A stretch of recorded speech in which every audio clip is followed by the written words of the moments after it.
And there it is. Arrived overnight from a neighboring state. In fact, manufacturing facility is less than 60 miles from this very bench, so it didn't surprise me and didn't cost much to have overnight shipping, which is great. Arrived early this morning, as I mentioned. And it's time for an unboxing. And unlike other people who do unboxings where they've already opened the box and looked around, this is going to be new to me as it is on video. So here we go.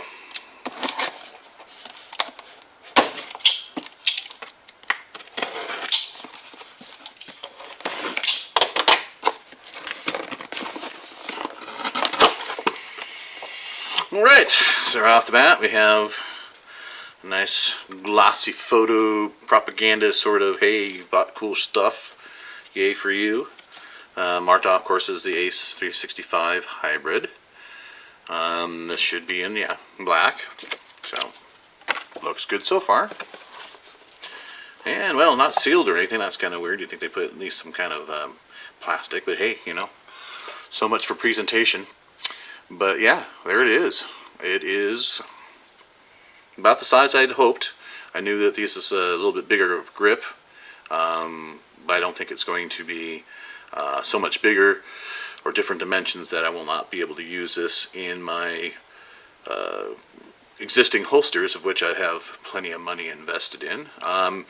It's kind of an interesting finish on, this is obviously machined from a piece of billet aluminum and then anodized after the fact, or this could be a cerakoting, but you can actually see, you know, machine lines, which I don't know if that's supposed to be in there because they kind of look like they might have some kind of traction aspects to it, but otherwise, I mean, it looks, you know, well made. I mean, no signs of unfinished edges or, you know, weird looking cutouts or scratches or anything like that. So yay, this part looks like it will be exactly what I wanted.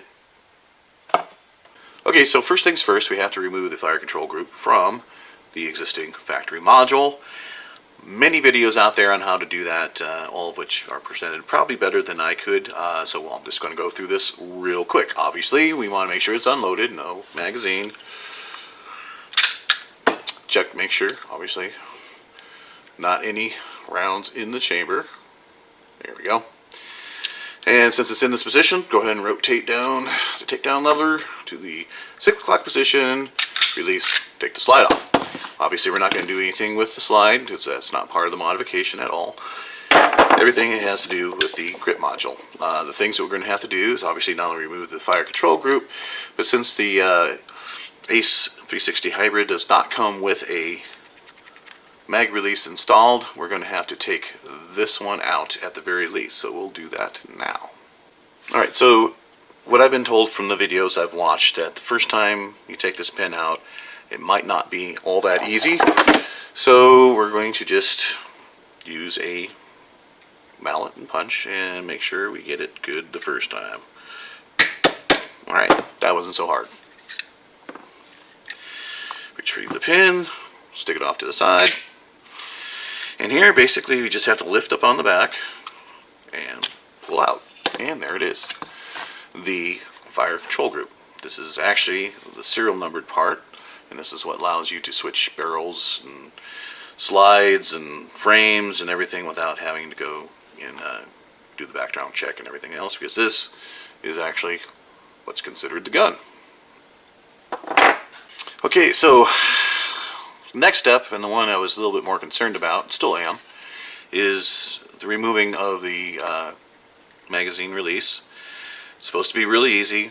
Once again, plenty of videos out there. I think there's actually a video on, oh gosh, I think it is Academy, what's it? Armory Craft, because I have here actually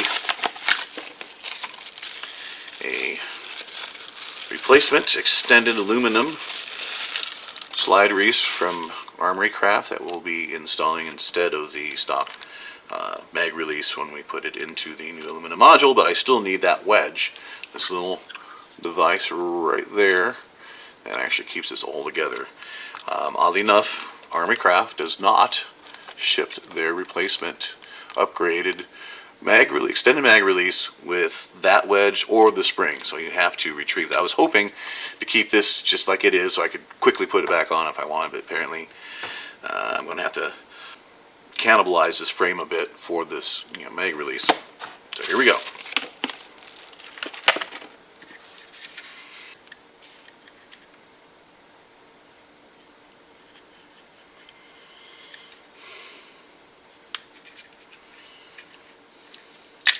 There we go. Everything kind of just came apart as predicted.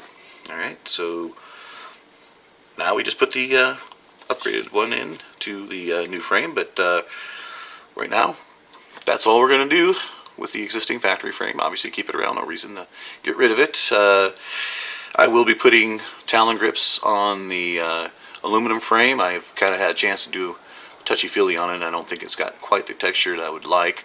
And fortunately, Talon Grips makes an overlay specifically for the ACE hybrid aluminum module. I probably won't put in necessarily all the extra additions right off the bat that I did on this, because as you can see, some of them didn't always work out too well. But that's the beautiful thing about this material and the design, is it's not meant to be a permanent modification. As you can probably see from this video, I'm already getting some separation. I've been wearing this gun pretty regularly for a year, and so that and a bunch of dry fire draws and a bunch of other things has caused the wear and tear on that grip. So it was about time that had to be replaced anyways. Okay, first things I wanted to do is kind of compare module sizes, because it does have an extended beaver tail, which of course I knew about. Otherwise, it seems to be lining up side to side to be about the same. This will be kind of the test when it comes to how that's going to fit into existing holsters. Geometry looks about the same, but it is definitely wider up front here because they've put a actual 11 was it Piccadilly rail on here, 1193 spec I think. So that definitely is looking thicker, but the grip module actually doesn't look to be that much of a difference. So really, this is going to be where we make it or break it on existing holsters. So we'll see how that pans out. Okay, so what I've been told on this, pretty simple, goes in apparently easier than it came out. On this little wedge, you just got to make sure that that little tang there goes in, facing the back that way, so it hooks once again on the inside notch right there. Alright, let's see how this works.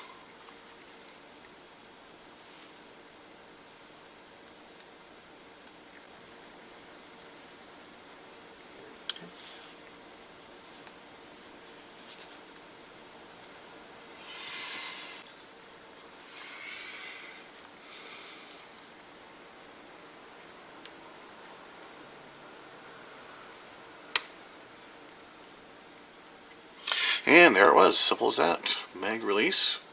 Let's check it out, make sure it's actually doing what it's supposed to. Alright, in there, solid. Releases, extended magazine capacity, boom, in there, and releases. Alright, I would say that's a success. Only thing remaining is to put the fire control module in, bada bing, bada boom, and function test it as best you can with out live ammo when we're done. Okay, so fire control is going to go in pretty much back the same way it came out. Take the front end, stick it in there with the bring down lever facing forward, and maybe easier said than done. Well, there we go. Alright. Oops. pinched myself there. Alright, and it's not really clicking in, but it's flush. It looks like once we drive the pin back in there, it will be in place. So let's do that now. And it doesn't seem to be, I'm going to wipe this off just a wee bit. Here, get a little oil on it, hopefully help it go back in a little smoother, clean it off. But as you notice, the pin here is got an indentation on both ends, so really there is no, one correct side to put in first. You just want to go, left to right like you took it out, back in. And here we'll just soft tap it with the in. And we'll flush her up. And check both sides, not quite all the way.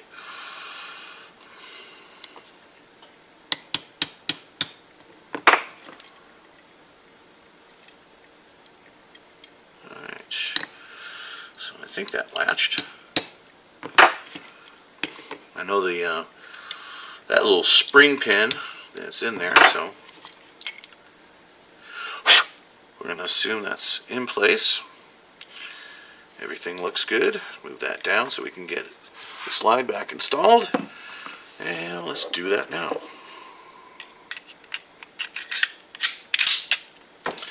And as often the case, the breakdown lever goes back into place. Release it. And make sure it's pointing in the correct, safest direction you can. And boom. Alright. Sounds like we have a functioning gun. And it, feels about the same. I mean, it's definitely could tell that it's heavier. I mean, notably more heavy. So it'll be interesting to see how that feels when concealed carrying. But, otherwise, yeah. That actually feels really good. I mean, it's got, I think, enough extra weight that it's going to have more controllability on the range. We'll be heading out in a couple days. I'll certainly field my first shots from this, certainly not the first shots from this firearm, but the first shots with this new frame, grip module, technically. And we'll see how that goes. So right now I'm kind of interested to see how this module is going to work out with a variety of holsters I have. We'll start with the first one I ever bought for this gun, which is your basic, single point in waistband. Okay. I'd probably have to work on that Kent release, but it goes in there. Once again, it seems like it's more stiff on this front end, so let's see if we can do that now.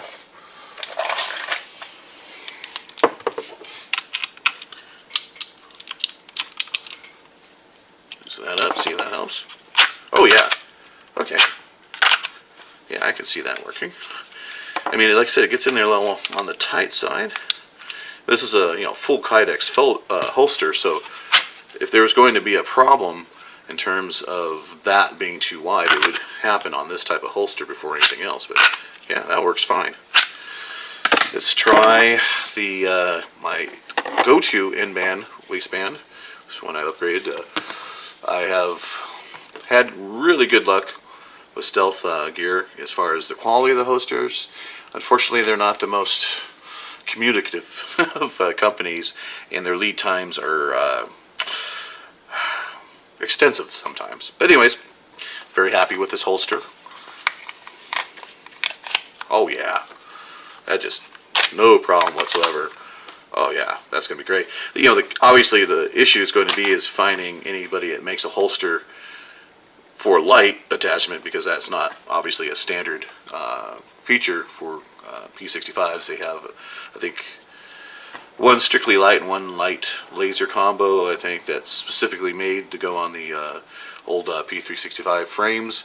But here, you have the regular Piccadilly rail to put on a standard rail attachment. I will probably, once I get done putting the grip or the overlay on this, I will probably bring one of those lights out here to the bench and we can kind of see how that looks like. But obviously I don't have a holster for it with a light on it. I don't think I'm going to be able to find one anytime soon, but you never know. With that, that's going to be fine. And then for my summertime use of shorts wearing, kind of, you know, where you really don't have a belt to work with, I go pocket holster. This is a Vetter pocket holster, which I really like because it's got the curve. You can get this with it straight, so you can do it either side. Right hand draw for me, so I had it curved over to the right in so that it would, you know, basically catch on my right hand pant leg. And okay, so this one, not so much. So now that's a no-go. That will only work with the existing factory module. That just, you know, and unfortunately it's riveted, so there's really no way to expand that area. So yeah, that's pretty much a no-go. But that's okay. I have some DeSantis pocket nemesis that this will work fine in. That's kind of a shame though. But you know, 2 out of 3 ain't bad. Okay, so now I'm going to be installing my Talon Grip overlay. I went with the rubber texture on this, which is my preference on guns. I like that feel of the rubber material on the grip. And even though the checkering here is pretty aggressive enough, and I don't think this would be a problem, I just prefer that texture on my guns, be them polymer or alloy in nature. The procedure for this is actually pretty straightforward. Once again, probably plenty of videos out there on it, but the procedure is always the same. Start by using your alcohol swab to wipe down your module, make sure it is clean of any greases and oils and other things that might interfere with adhesive. And then you usually start here on this side with the mag release, just because that's usually on this side. And you can, typically they recommend you start slowly peeling off the backing as you're applying it, as you can wrap it around. Eventually these will come back around. You'll lift up this edge again, make sure that material is underneath it, put the edge back over it, and that pretty much is the installation process. Fortunately, while you're doing that initial installation, it is okay to kind of unremove and remove them as you're going if you make a mistake. But once you have that in place, the next and final step is to apply heat to cure the material onto whatever grip you're using. I've used a hair dryer in the past, and it's an effective way to go. So if there's one of those hanging around, that'll certainly do the trick. Here in the shop I have a radiant dish style heating unit, which, you know, get it within a few inches of that and it's going to melt the hair off your hand. So I've already done a Talon Grip application using that method, and that's what I'll do here. I'll of course do all this work off camera because it's tedious and boring, and you'll get the idea once we're done. Alright, and there you have it, all done. I have to say the application of the Talon Grip overlay pretty much went as normal, about the same as last half a dozen times I did it. Though initially I was a little bit concerned because it didn't appear that the material was adhering to the aluminum very well. But after the application of the appropriate amount of heat to help it cure, it settled in just fine. It's fixed just fine. I don't think I'll have a problem with that. I also took the opportunity, since I had it broken down, to do a fairly detailed cleaning of the slide and barrel. And then I even dug out my Olight Mini Valkyrie. This was supposed to be in a limited edition colorway, gunmetal gray.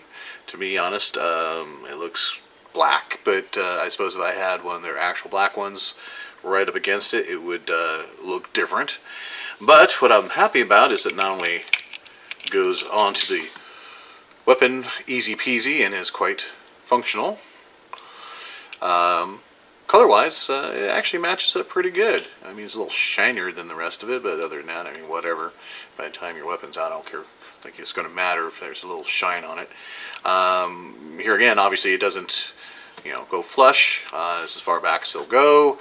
I mean, obviously, I'm not too concerned about the light sticking out in front. Obviously, you're not going to have any barrel shadow as a result. The trick is, of course, going to be, will I ever be able to find a holster, you know, for this frame, regardless, let alone one that will have, you know, a weapon light provision, because I, at this point, can't see a lot of people have adopted this frame so that they can get that rail, standardized rail, to be able to fix whatever weapons light or laser or whatever else they want to attach to it. Though obviously you're still kind of limited to what you can realistically physically put on this, but you know, for a concealed carry that you will take out at night and put on your bedside table for home defense, where you'd want to have a weapons light for sure, this will do the trick.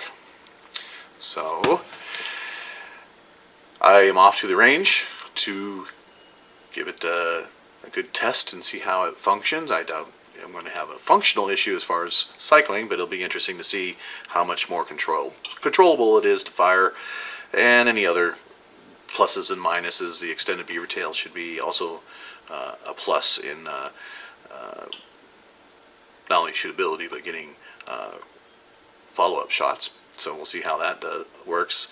So we're going to that right now, even though it's going to be about 32 hours for me before I'm actually at the range. It's going to happen like this. Hey YouTuber, Stevie here, back up at the Wolf Creek shooting lanes, and at the range for the first time with my new aluminum grip for the P365 from Icarus Precision, the ACE 365 hybrid.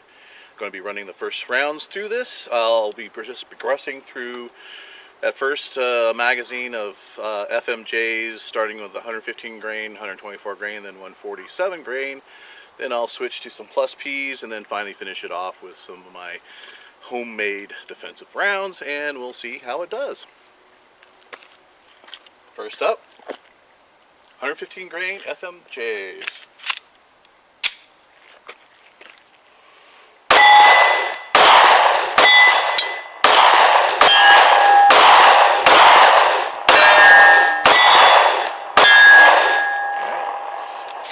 Heaven knows I could shoot better, but the gun did fine.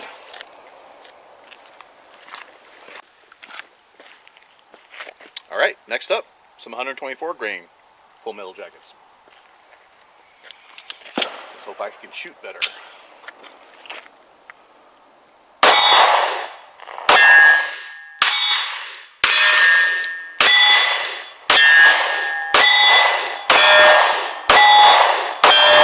Alright, got a lack of that shooting, and they function just fine. Okay, and finally some 147 grain full metal jackets. These are actually a flat point, so if there was going to be any kind of cycling issues, you'd probably see it with this. It had, these had cycled in this gun fine before, but, you know, new frame, we'll see.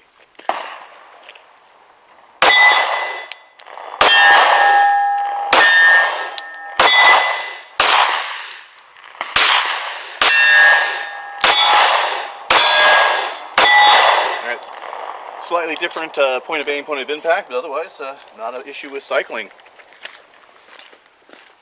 Alright, next up is another 115 grain hand load full metal jacket, but this is a plus P. They are quite stout.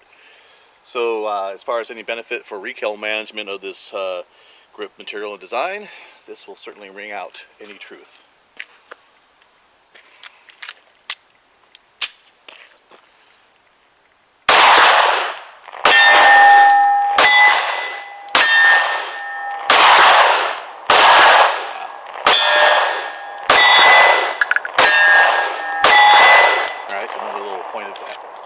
Point of impact issue, but easily resolved. Yeah, obviously a noticeable increase in kick, but yeah, no, I mean, you can definitely tell the extra weight and the beaver tail helping out on that. Alright, and finally I'm going to use another 115 grain hand load, only this is going to be using the Hornady XTP projectile. So hopefully, if there's going to be any issue with this new frame impeding cycling of defensive rounds, this should shush it out. I don't expect it, but you never know.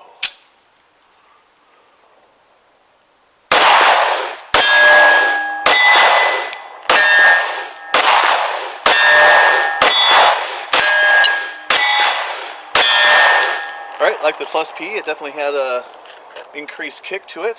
Once again, it did seem more manageable than before because of the weight of the frame and the extra extended beaver tail. So, and it cycled just fine, so I am confident to carry this now. Alright, for my last test, it's going to be a bit of a stress test. I'm going to be running a total of 50 rounds. I've got a couple 10 round mags, a couple 15 round mags.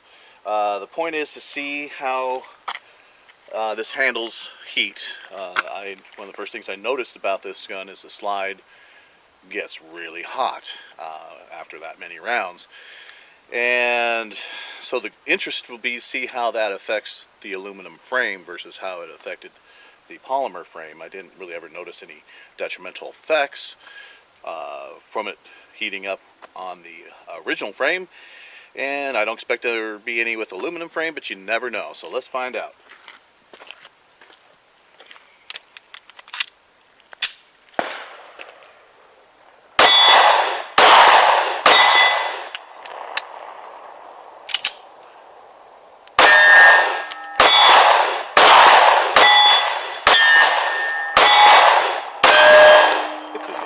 Extended slide release or mag release on that one.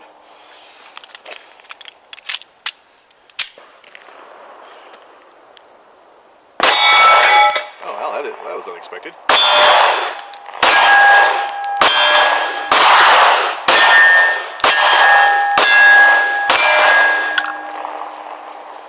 As was that.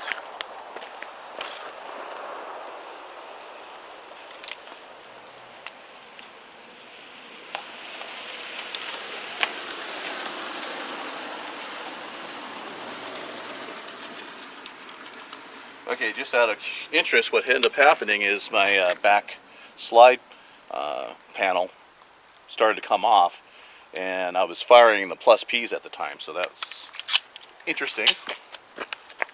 Hopefully the gun still works. That was the last of the plus P anyways. Whoa.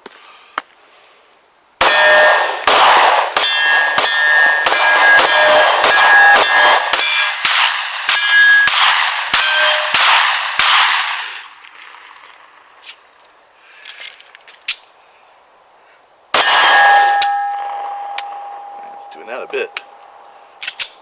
Yeah, not sure about that.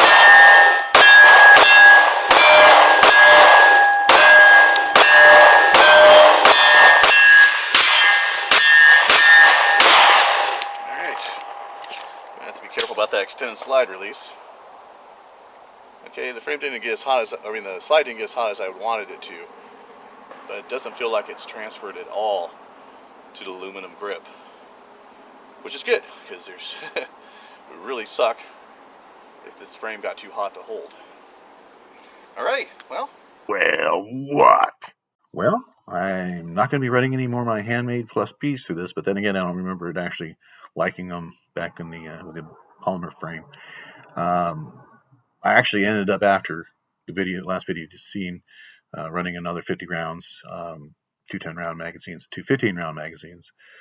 In those 2 15-round magazines, I used the same plus P that had given me a problem with the back cover, and all 50 rounds ran without an issue.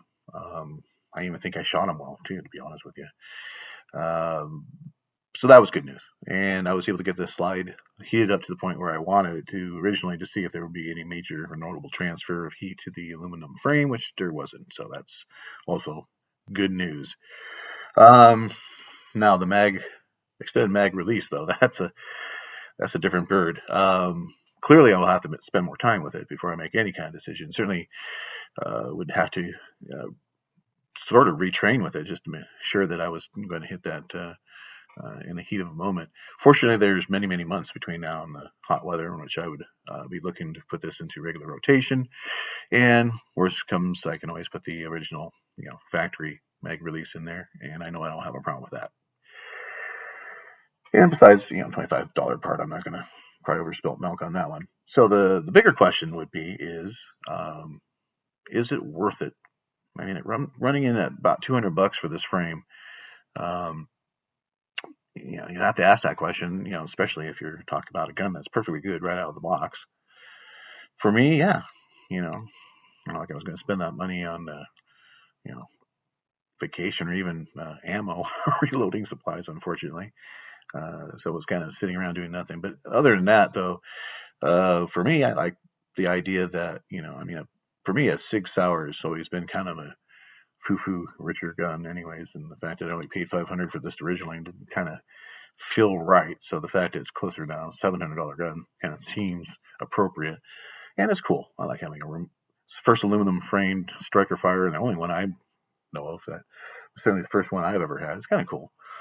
I think it's be a good investment for anyone who's actually thinking about that one idea I mentioned of having it as a concealed carry during the day and a nightstand gun during the night, because the being able to put a light on that's definitely an advantage of this frame or trigger grip module, I should say. So yeah, all said and done. Do I think this is a $700 gun? Yeah. I'd probably, if I had that money, spend it right up front for it. But it was easier getting there one chunk at a time. Would I recommend this? Absolutely. I think it's great. I'll check back in a year and see if I still think that way, but I don't think why. Can't see why I wouldn't. So I'm a happy camper. Live long and prosper. So yeah, there we go. Live long and prosper.